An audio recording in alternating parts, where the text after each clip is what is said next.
সীমা নাচ করতে খুবই ভালোবাসে। ও ছোটবেলা থেকেই নাচের প্রশিক্ষণ নিয়েছে। নাচই তার ধ্যান জ্ঞান। ও রোজই নাচ প্র্যাকটিস করে। কিন্তু ওর একটি বাজে স্বভাব আছে। ও খুব সহজেই যে কোনো লোকের কাছে মিথ্যে কথা বলতে পারে। সীমা নাচ প্র্যাকটিস করার পর বিছানায় বসল। তখনই ওর মা নির্মলা সেখানে আসে এবং ওকে বলে, "কি রে সীমা, একটু দোকানে যাবি? কয়েকটা জিনিস আনাবার ছিল।"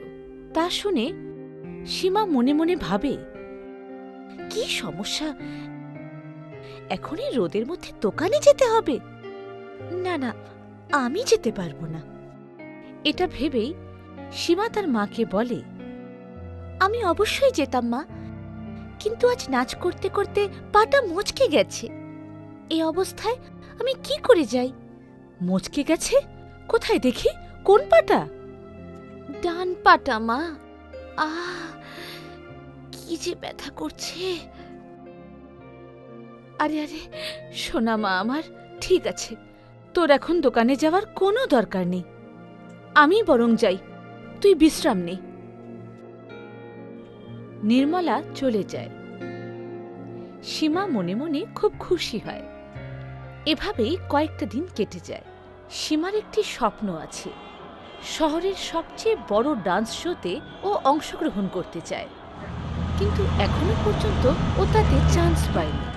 এই বছরও ও অডিশনে গিয়েছিল, কিন্তু প্রতি বছরের মতোই এবারও রিজেক্টেড হয়ে গেল। ও বাড়ি ফিরে কাঁদতে শুরু করে। তখনই ওর মা ওর কাছে এসে বলে, "কাঁদিস না মা, এবার হয়নি তো কি হয়েছে, সামনের বার তুই অবশ্যই সুযোগ পাবি, দেখে নিস।" এই কথাটাই তো প্রতি বছর ভাবি মা, কিন্তু কিছুই যে হচ্ছে না। হবে, অবশ্যই হবে, কিন্তু এখন আমি তোকে অন্য একটা কথা বলতে এসেছি। কি কথা মা? তোর জন্য একটা সম্বন্ধ এসেছে। ছেলেটার নাম পুলক। তোর নাচ নিয়ে ওদের কোনো সমস্যা নেই। ওরা সত্যিই খুব ভালো। সীমা রাজি হয়। কদিন পরেই সীমার বিয়ে হয়ে যায়, আরও নিজের শ্বশুরবাড়ি চলে যায়। একদিন ওর শাশুড়ি কাবেরী ওর কাছে এসে ওকে বলে, "বৌমা, খুব খিদে পেয়েছে, কিছু খাবার বানিয়ে দেবে? কাল স্নান করার সময় আমার হাতে খুব ব্যথা পেয়েছি, আমি কি করে রান্না করব বলুন?" সীমা মিথ্যে কথা বলে। ব্যথা পেয়েছ? আচ্ছা, তাহলে ঠিক আছে, আমি নিজেই কিছু বানিয়ে নিচ্ছি। কাবেরী রান্নাঘরে চলে যায়। সীমা মিথ্যে কথা বলে খুব মজা পেয়ে যায়। কাবেরী যখন রান্নাঘরে রান্না করছিল, তখনই সেখানে পুলক চলে আসে আর নিজের মাকে রান্না করা অবস্থায় দেখে। ও সীমার কাছে যায় এবং বলে, মায়ের বয়স হয়েছে, বাড়ির কাজকর্মে তুমি একটু হেল্প করে দিলে মায়ের তো সুবিধা হয় না? একটু রান্নাবান্না করে দিলে মায়ের তো একটু হেল্প হয়ে যাবে।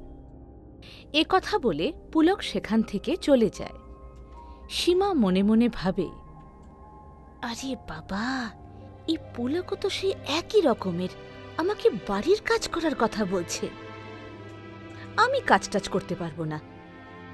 কিছু একটা তো ভাবতেই হবে, যাতে এরা আর আমায় কাজ করার কথাই বলবে না।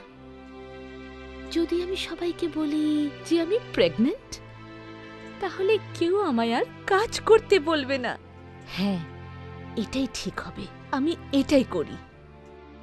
সীমা এই প্ল্যান বানায় আর কাবেরীর কাছে গিয়ে তাকে বলে, "মা, সকাল থেকে আমার শরীরটা খুব খারাপ লাগছে, কেমন যেন বমি বমি ভাব করছে। এটা তো মা হওয়ার লক্ষণ, মনে হচ্ছে তুমি মা হতে চলেছ।" "হ্যাঁ মা, হতে পারে।" "বাহ বৌমা, তাহলে তো এটা খুবই খুশির খবর, তুমি মা হতে চলেছ। আমার তো খুবই আনন্দ হচ্ছে। তার মানে আজ থেকে আমায় সম্পূর্ণ বেড রেস্ট করতে হবে, তাই না?"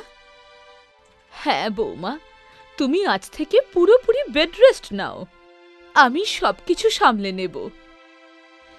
সীমা সেখান থেকে চলে যায়। নিজের ঘরে গিয়ে সে মনে মনে ভাবে, বাহ সীমা, কি দারুণ প্ল্যান বানিয়েছিস! একদম সঙ্গে সঙ্গে কাজ হয়ে গেছে।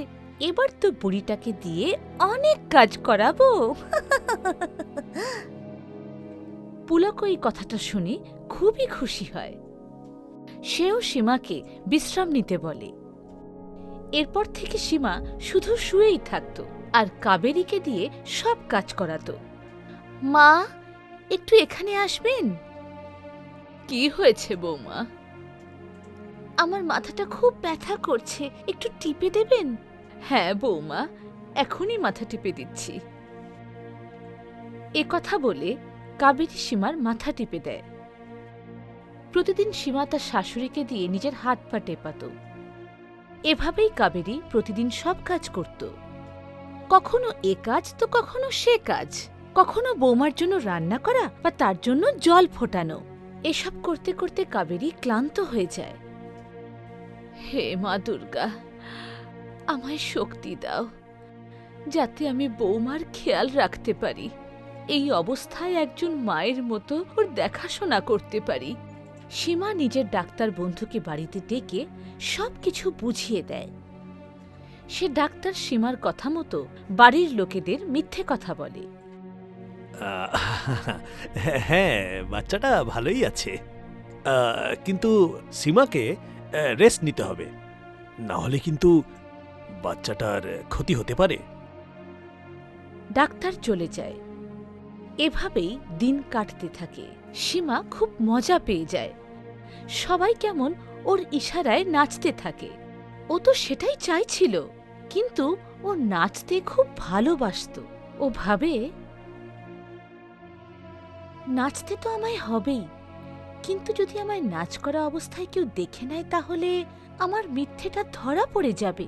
আমি বরং এক কাজ করি, আমি দরজাটা বন্ধ করে নাচ করি আর মোবাইলে রেকর্ড করে সোশ্যাল মিডিয়াতে দিয়ে দিই।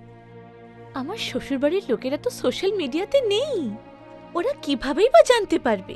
সীমা সেটাই করে, দরজা বন্ধ করে নাচ করে আর ভিডিও বানিয়ে সোশ্যাল মিডিয়ায় পোস্ট করে। এভাবে কিছুদিন কেটে যায়। একদিন শহরের সবচেয়ে বড় ডান্স শোয়ের জাজ ফোনে সোশ্যাল মিডিয়াতে সীমার নাচের ভিডিও দেখে। আরে বাহ, এই মেয়েটা তো খুবই ভালো নাচ করে দেখছি। কে এই মেয়েটা? তখন সীমার বান্ধবী ভিডিওটা দেখে আর বলে,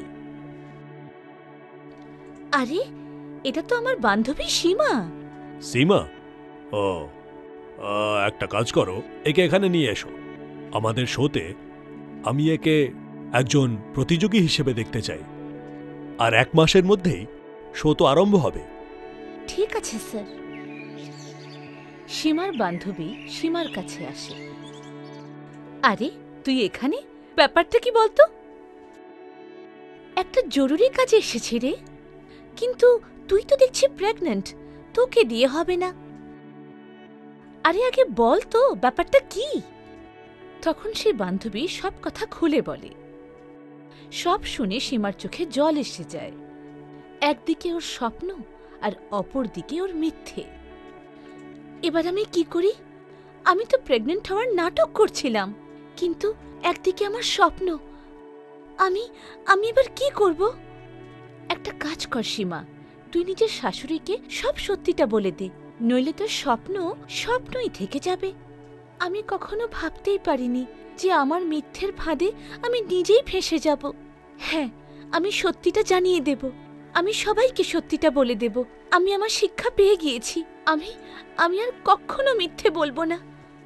সীমা নিজের শাশুড়ি কাবেরীর কাছে যায়। মা, আমি আপনাকে একটা কথা বলতে চাই।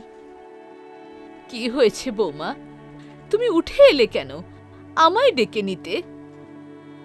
হে ঈশ্বর, এত ভালো একজন শাশুড়িকে আমি এত কষ্ট দিয়েছি?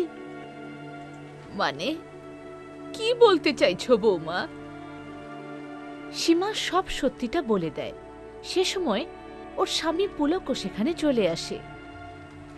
সব কথা শুনে পুলক বলে, তুমি এতদিন ধরে প্রেগনেন্ট হওয়ার ভান করছিলে? তুমি আমাদের ইমোশন নিয়ে খেলা করছিলে?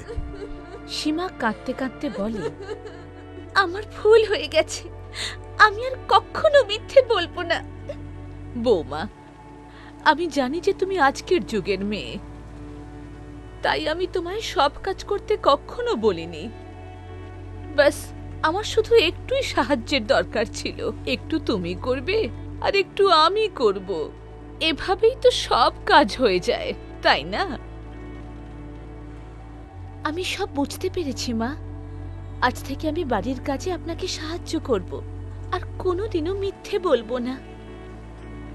ঠিক আছে বৌমা, আমি তোমায় ক্ষমা করলাম, এবার যাও নিজের স্বপ্ন পূরণ করো। এই বলে কাবেরী সীমাকে নিজের কাছে টেনে নেয়। এরপর সীমা ডান্স শোয়ে অংশগ্রহণ করে আর জয়ী হয়। এভাবে তার স্বপ্ন পূরণ হয় আর সেই সঙ্গে সে বাড়ির কাজও করে আর কোনোদিনও মিথ্যে বলে না। বাড়ির সবাই ওকে নিয়ে খুব খুশি।